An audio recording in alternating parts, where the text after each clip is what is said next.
There is no world in which I should like apocalypse keys, and I still don't, to be honest. But rather than a blind hatred due to its system, it's more of a gradual disappointment one views Icarus as he careens into jagged rocks after flying for a bit. Apocalypse Keys is a Kickstarter baby from Ray Najati, but they are not actually important to this story, nor do you particularly care. You care that Evil Hat's crown of madness sits upon this one's brow. Yes, this is an Evil Hat game, a hyped one no less, but where do things get weird? At its core, the game is pretty simple. You are agents of Division trying to stop the apocalypse from happening by stopping the Harbingers from seizing and unlocking the doors of power. Quite a high concept, but you are also a bunch of Omen-class monsters, because Hellboy's GURPS book is looming ominously in the background of this one, though that summarizes most of the advanced lore. Hellboy looming in the background, and purple. This game had Prince gyrating as it was made, but I have been delaying a bit. What's the game? It's our favorite system. It's powered by the apocalypse. Yay!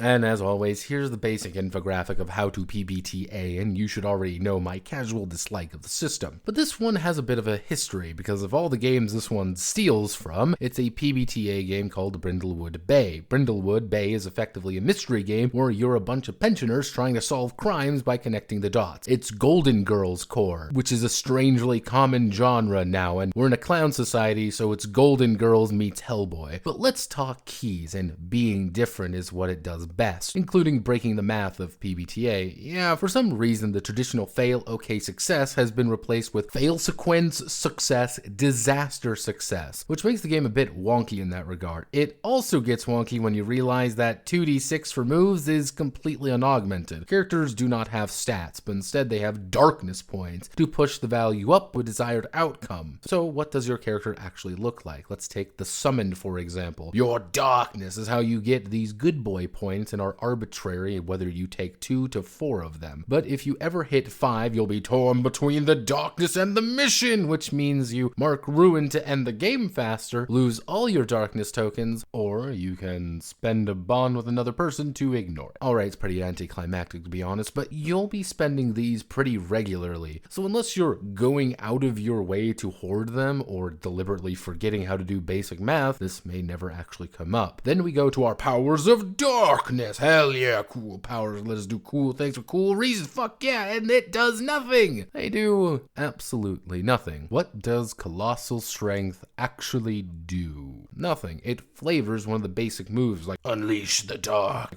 No bonuses, no penalties, no effects, just your Colossal Strength helps you unleash the darkness differently than shadow control or emotional manipulation, which means unless the GM is kinda deliberately telling you no or yes in certain circumstances, you're not really going to get much done. Well, is there anything else though? Well, there are conditions, which also don't really do anything outside the narrative unless you hit your final condition, where you undergo a breaking point to ruin everything for everyone because God hates you for being a monster. But yeah, that's it really. The character doesn't really matter as much as the player, as you gradually get more XP for playing the game, or you can be an asshole and get ruined to end the game faster because you become the Harbinger, which none of the ruin moves really seem worth it unless the player is deliberately trying to go out for one of it, in which case everyone will also know you're going for it because you have ruin that you've been deliberately attempting to get. There are 7 playbooks that read similar to this, and I am extremely tired of reading any of them. What's the actual game about? It can't be that simple, right? Well, it can be. Remember when I said this was taken from Brindlewood Bay earlier? Brindlewood has a system which solving the mystery is you more deduce the mystery through the evidence found, then make a move to see if you're right or not. So if I find Colonel Mustard in the parlor with the candlestick and have a +3 to the roll, you roll, and if you're successful, great, you're right, Colonel Mustard is caught. But if you fail the roll, well, you need to find more clues to make further deductions later on. Apocalypse Keys follows the same format, except of Colonel Mustard in the parlor with the candlestick. It's the dreaming man in the font of whispers with the screaming faces which speak in tongues. You'll still be trying to unlock the door of power, which is flying a bit blind though, and every fuck up and disaster that follows has the doomsday clock fill for the Harbinger to reach the door before you, which can still go horribly wrong for everyone. It's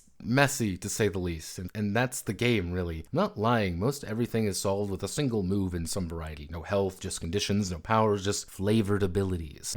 But here's the thing, I see what could be interesting here, a game buried underneath everything. An investigative romp as the heroes straddle the line between becoming villains just as much as being the heroes they desperately want to be. An investigation into the weird and strange but mundane and how it approaches it. I like the ideas of The Division. I like the premise being put down, but a premise isn't a game. Ideas aren't actionable. The vibe isn't something to actually bite into. It's an investigation game with a convoluted mystery or a variable one depending on how the roles go and the GM interprets it. It's a monster relationship simulator where you have the option of playing Safe McSafe Man or Apocalypse with legs with very little in between. And on top of all of this, it wants to be an over-the-top Hellboy game with no combat options or threat of death. A confused game. A very, very messy one. But as we end here, I want to quote a Redditor's review of the game, something which kind of stuck out to me. Evil Hat has a business model these days of ripping off good games, not understanding how they work, and publishing a Frankenstein amalgam that doesn't really work. This is the latest example, and perhaps they're right. My name is Notepad, and this was Apocalypse Keys. If you like what I do here, feel free to like, comment, and subscribe. Many thanks to the Third Legion for their continued support against the darkness which lies beyond the colors of time. Then Abram nuquam lucem vindicant.